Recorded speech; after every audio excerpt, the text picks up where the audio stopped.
નમસ્કાર, આપ જોઈ રહ્યા છો સંદેશ ન્યૂઝ. આપની સાથે હું કૃપા ઠક્કર. મહત્વપૂર્ણ સમાચાર કે જ્યાં રાજ્યમાં સાર્વત્રિક વરસાદની આગાહી છે.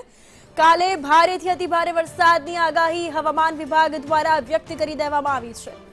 આજે હળવાથી ભારે વરસાદની આગાહી છે, તો આવતીકાલે અમદાવાદમાં વરસાદ પડી શકે છે. ભારેથી અતિભારે વરસાદની શક્યતા. અમદાવાદમાં આજે સાંજથી જ ભારે વરસાદ પડી શકે છે. તો કાલે પણ અમદાવાદમાં ભારેથી અતિભારે વરસાદની આગાહી છે. આ સાથે જ રાજ્યના અનેક જિલ્લાઓમાં વરસાદની આગાહી છે.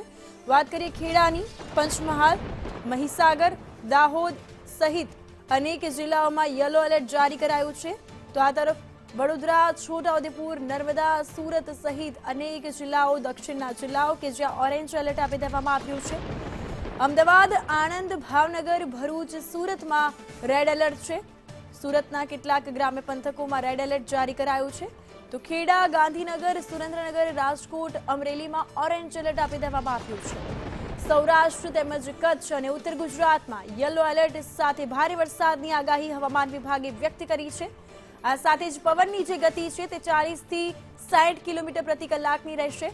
રાજ્યમાં 4 વરસાદી સિસ્ટમ સક્રિય થઈ રહી છે, એટલે 5 દિવસ ભારેથી અતિભારે વરસાદની આગાહી. जुलाई जो हैवी टू वेरी हैवी कई स्थानों में होने का संभावना रहेगा। वो जो डिस्ट्रिक्ट है गुजरात रीजन में बड़ोदरा, छोटा उदयपुर, नर्मदा, सूरत, डांग, नवसारी, वलसाड और तापी, दमन, दादरा नगर हवेली के लिए दिया गया है ऑरेंज वार्निंग के साथ। और हेवी रेनफॉल खेड़ा, आनंद, पंचमहल, दाहोद, महिसागर, भरूच के लिए येलो वार्निंग के साथ दिया गया है। सौराष्ट्र कच्छ के लिए आज खाली थंडरस्टॉर्म वार्निंग है।